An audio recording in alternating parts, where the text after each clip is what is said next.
सभी साथियों को नमस्कार। साथियों, जैसे कि आपको पता लग चुका होगा कि डीएसएसबी की एक बार फिर से नई भर्ती आ गई है। इस नई भर्ती से एक तरफ जो न्यू कमर्स हैं, जो फ्रेशर हैं, जो घर बैठ कर के अपनी तैयारी में लगे हुए, उनमें खुशी की लहर है। तो दूसरी तरफ पिछले कई सालों से दिल्ली के सरकारी स्कूलों में सेवाएं देते देते ओवर एज हो चुके गेस्ट टीचर्स काफ़ी मायूस हैं। भाई, मायूसी तो बनती है। पूरी जवानी दिल्ली सरकार को दे दी, दिल्ली के सरकारी स्कूलों को दे दी, और जब बुढ़ापा आ रहा है तो इस तरह से जॉब जाते हुए मायूसी तो बनती है। एक तरफ दिल्ली में जो नई सरकार आई है, बीजेपी सरकार, उस पर कई सारे प्रश्न चिन्ह लग रहे हैं, तो वहीं दूसरी तरफ जो गेस्ट टीचर्स के संगठन हैं उन पर कई सारे सवाल खड़े कर रहे हैं गेस्ट टीचर्स। अब आगे क्या होगा, आगे क्या करना चाहिए गेस्ट टीचर्स को, क्या स्टेप लेना चाहिए संगठन को, उससे पहले हम ये समझ लेते हैं कि अभी जो पीछे जो भर्ती आई है, अभी जिनके एग्ज़ाम हो चुके हैं, अभी कुछ के एग्ज़ाम होने बाकी है, तो अभी जिनके एग्ज़ाम हुए हैं टीजीटी, पीजीटी, पीआरटी सभी के, ये जब स्कूलों में इम्प्लीमेंट में आएंगी, मतलब इम्प्लीमेंट जब ये स्कूलों में आएंगी तो लगभग 70-80% गेस्ट टीचर्स वैसे साफ होने वाले हैं। उसके बाद जो बच रहे थे 10-20%, उनमें फिर से 5-5.5 हज़ार ये जो नई भर्ती आ गई है, तो इसका मतलब टोटली दिल्ली से गेस्ट टीचर का सफाया करने की पूरी प्लानिंग हो चुकी है। अब यहाँ पर बात ये आती है कि जो नई सरकार है, क्या उसकी मंशा ये है कि दिल्ली में कोई भी गेस्ट टीचर नहीं रहना चाहिए, सारे गेस्ट टीचर्स को साफ कर देना चाहिए, जबकि चुनावी वादे थे कि गेस्ट टीचर्स को पक्का करेंगे, उनको परमानेंट करेंगे, उनकी पॉलिसी बनाएंगे। भाई, गेस्ट टीचर इंतज़ार कर रहे हैं सैलरी कब बढ़ेगी, पॉलिसी कब बनेगी। यहाँ सैलरी और पॉलिसी तो छोड़ो, सीधा एक बढ़िया सा लिफाफा मिल रहा है जिसमें टर्मिनेशन लिखा हुआ है। भाई, इतने सारे जब परमानेंट टीचर्स आएंगे तो ओबियसली सारे बाहर होंगे। बहुत सारे साथी ये भी कहते हैं कि भैया तैयारी कर लो, फिर क्या दिक्कत है। भैया, तैयारी करने का एक समय होता है, तैयारी करने की एक एज होती है, और तैयारी करने के लिए एक माहौल होता है। जो समय तैयारी करने में लगाना था वो तो दिल्ली सरकार को दे दिया, तब भर्ती निकली नहीं। अब धड़ाधड़ भर्ती निकल रही है। भाई, एक ही सेशन में 2-2 बार भर्ती पहली बार हमने देखा। तो क्या पूरी प्लानिंग सिर्फ और सिर्फ गेस्ट टीचर्स को टारगेट करना है?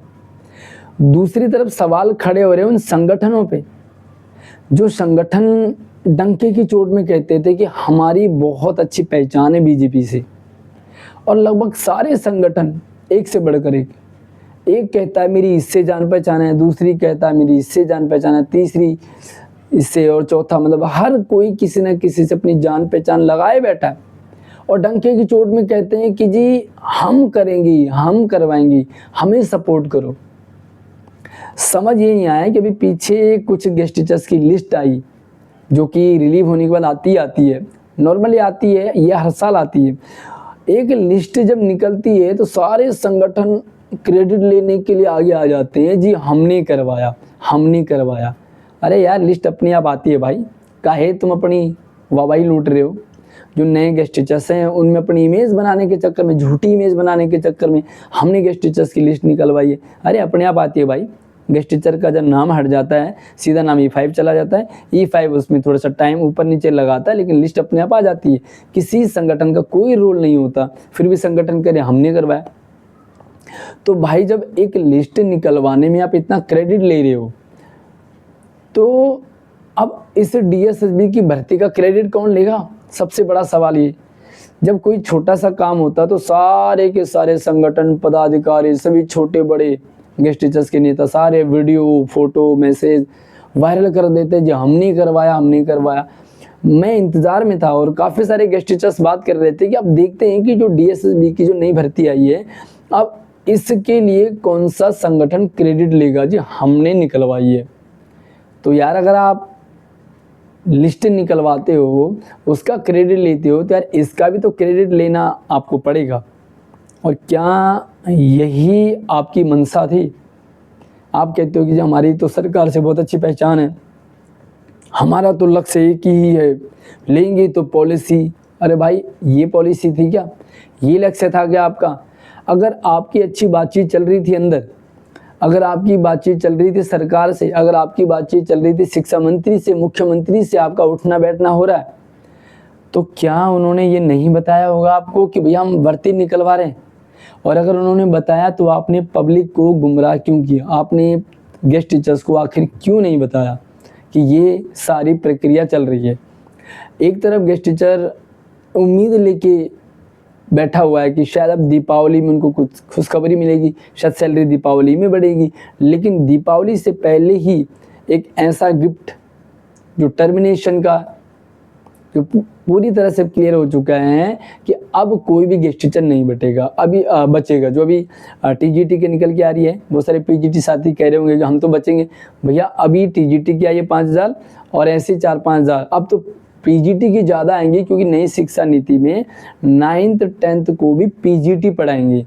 तो 9th 10th 11th 12th 4 classes PGT के हैं। तो आप ये मान के चलिए कि टीजीटी की अगर 5,000 आई है तो पीजीटी की 6, 7, 8, 10 हज़ार भर्ती आने वाली है, ये कन्फर्म है। इसका मतलब इन भर्तियों के बाद अभी जो भर्ती चल रही है और जो भर्ती आने वाली है, इन दोनों भर्तियों के बाद जब स्कूलों में परमानेंट टीचर्स लगेंगे ना, तो एक सिंगल गेस्ट टीचर्स नहीं बचेगा, चाहे आप मैथ वाले हो, चाहे साइंस वाले हो, चाहे इंग्लिश वाले हो। और जितने भी तुम संगठन में बड़े बड़े पदों पे बैठे हो ना, तुम भी नहीं बचोगे भाई। तो समझ ये नहीं आ रहा कि क्या तुम यही प्रयास कर रहे थे, क्या यही तुम्हारा प्रयास था? अब कई सारे साथी कहेंगे कि जी बीजेपी किसी की नहीं सुनती। अरे यार, बीजेपी को सपोर्ट करके लाए हैं दिल्ली में, तो जब उस पार्टी को इतना स्ट्रांगली दिल्ली में लेकर के आए हैं, तो क्या उस पार्टी के साथ इतनी तालमेल नहीं है तुम लोगों की?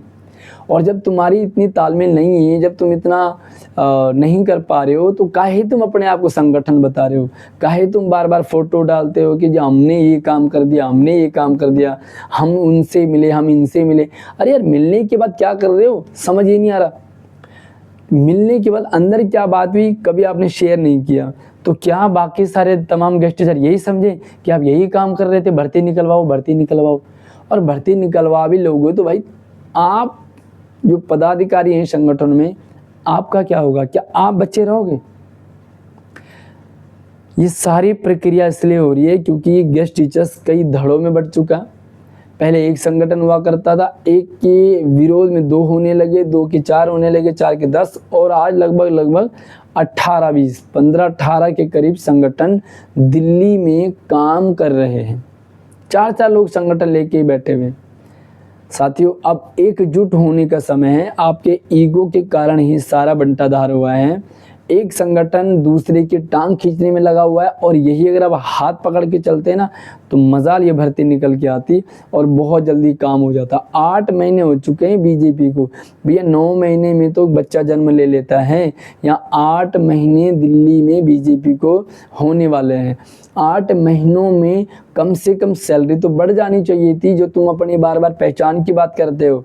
तो साथियों, अभी भी समय है, अभी भी समय है। ये सारी प्रक्रिया रुक सकती है। अभी भर्ती का जो नोटिफिकेशन आया है, अभी फॉर्म भरने की प्रक्रिया शुरू नहीं हुई है।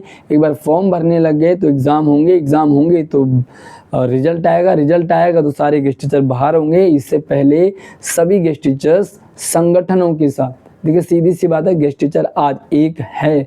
गेस्ट टीचर को पता लग चुका है। बहुत सारे साथी कह रहे हैं कि भैया धरना करो, धरना ही एकमात्र समाधान है। तो मैं आपको बता देता हूँ कि धरना करने के गट्स नहीं है दिल्ली में गेस्ट टीचर्स के। भाई बीजेपी की सरकार है, आम आदमी पार्टी की सरकार में जो धरने कर दिए। अब किसी में हिम्मत हो, किसी संगठन में, तो धरना करके दिखाओ। और अगर गेस्ट टीचर की नैया डूबती हुई नज़र आ रही है, तो फिर क्या हेकड़ी बचाने के लिए आप अपनी धरना करने से बचोगे? भाई एकमात्र समाधान अब एंड में धरना ही बच रहा है ना, लेकिन धरने के लिए सभी का एकजुट होना जरूरी है। जो गेस्ट टीचर्स के संगठन है वो कहते हैं कि गेस्ट टीचर एक नहीं। अरे भाई, जब तुम ही लोग 18-18, 20-20 संगठन लेके चलोगे तो गेस्ट टीचर तो कन्फ्यूज होगा ही ना। एक संगठन कहता है कि जी इधर धरना होगा, उसी दिन दूसरा संगठन कहता जी नहीं यहाँ धरना होगा, तीसरा कहता जी वहाँ धरना होगा। यार 10 दिशाएं 4 होती हैं और जो मेन दिशाएं हैं, मेन दिशा 4 होती है, 10 दिशाएं होती है। अब यार 18 15 दिशा बना लोगे तुम, तो यार गेस्ट टीचर कंफ्यूज तो होगा ही ना, कहाँ जाएगा। साथियों, एकजुट होकर के ही सफलता मिलेगी। और एट प्रेजेंट एंड मोमेंट पे अगर यही माहौल चलता रहा तो सिवाय धरना के कुछ नहीं हो सकता, क्योंकि वैसे ही हटना तो वही, भाई डीएसएसबी की भर्ती आएगी, हटना तो वही।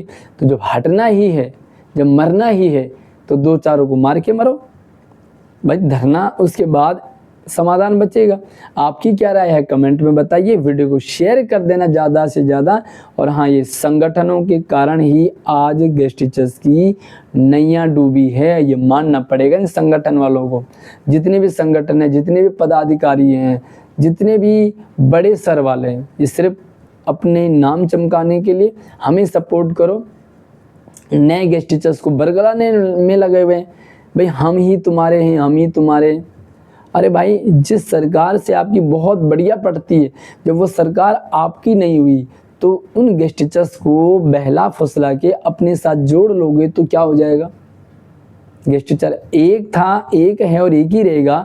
दिक्कत इन सारे संगठनों की है। ये सारे संगठन जब तितर बितर होने लगे तो दिक्कत आई। एक संगठन जब था, धरने होते थे, बड़े बड़े धरने हुए हैं, लेकिन जब ये अलग अलग धड़ों में बट गए तभी जाकर के समस्या आई है। अभी भी समाधान है, अभी भी समय गया नहीं है, पॉसिबिलिटी काफ़ी है। कहते हैं ना कि यार अब खोने के लिए तो कुछ नहीं है, इतना सब कुछ खोने वाला ही है, सब गायब होने वाला है, लेकिन पाने के लिए बहुत कुछ है। अगर कुछ कर लिया, स्टेप ले लिया, तो कल भविष्य अच्छा होगा।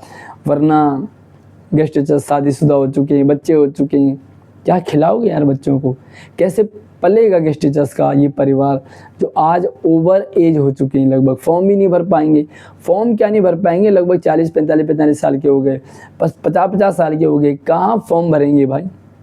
अब नहीं समझोगे इन गेस्ट टीचर्स के बारे में तो फिर तुम संगठन अपना किस चीज़ का संगठन होगा जब गेस्ट टीचर ही नहीं रहेगा। तो साथियों, शेयर कर दो, अपने ओपिनियन कमेंट में ज़रूर रखेंगे। चैनल को भी सब्सक्राइब कर लो ताकि जो भी आगे की अपडेट है आप लोगों तक शेयर होती रहेगी।